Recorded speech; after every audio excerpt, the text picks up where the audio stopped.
жас балаға деген тыңдамайды, ешкім бізді естімейді сөзімізді.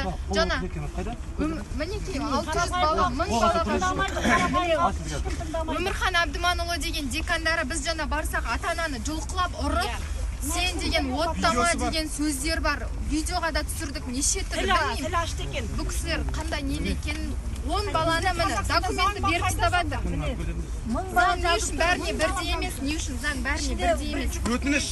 Бұны қарағанда жоқ, Өтініш 500 баладан міне әрбір студенттен біз үшін өтініш жазып отыр, осы қалдырсын деп. Филология факультетінің әрбір студенті.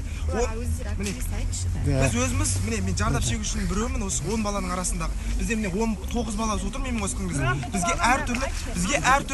Бізге әртүрлі жалалар жабылып отыр мысалы. Бәріміз грант оқимыз, бәріміз әр ұйымның белсенді мүшелеріміз. Мына осы бір казуа оқу үшін арман қуып келдік бәріміз. Міне қандай жалалар бәрі жабылып отыр. Бүйректі сирақ шығарып отыр мына жерде барлығымызға. Әр ұйымнан белсендіміз, әр стипендия алып отырмыз, грантта оқимыз, активистпіз осы жерде. Мына Жолдасбекте талай өнер көрсетті, филфакта ұлдар аз, бәріміз студенттер бар, біздің мұғалімдер бәрі қолдап отыр. Біреуі осы сессияда құлап көрген емес, летаға қалып көрген емес, 4 пен 5-ке оқитын студентті балалар, 10 бала менің ойымша, 10 болашақ қой, әрбіреуі келіп отыр мына жерде. Ата-аналар бар. 10 күн бойы 10 баланың 10 ата-ана бәланбай